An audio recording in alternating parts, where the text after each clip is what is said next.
Hey guys, welcome back to another video, and today we're talking about American Airlines. Is this stock gonna rip higher or is it about to break down?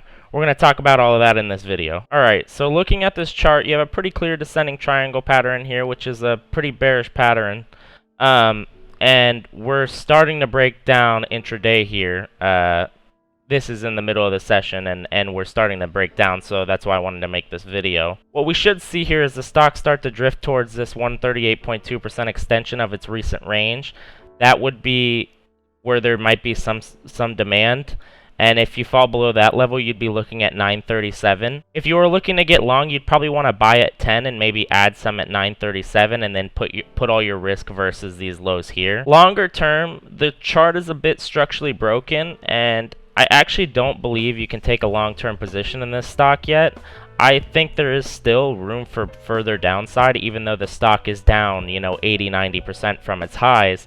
I do still think there's a good possibility we even see new lows in comparison to what we saw back here. But to really justify getting long this stock, you kind of have to wait for it to base out and consolidate sort of in between this range that it's created between 9 and 20 here until you get a break above 20, and then you could justify getting back into the stock as a long-term position.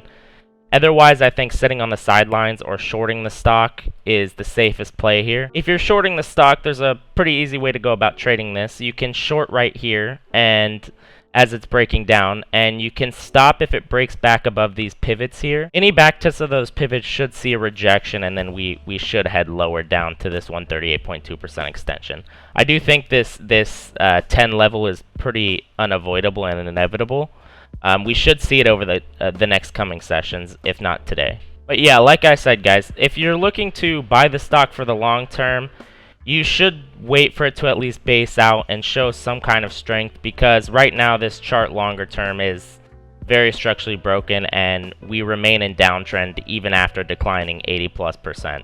So just be really cautious if you're looking to buy here, and there's a good chance you might have a much better entry. Anyways, that's my views on American Airlines stock. I think you short the stock here and you stop if it breaks back over those pivots. And yeah, thank you guys so much for watching, and I hope you subscribe and leave a like.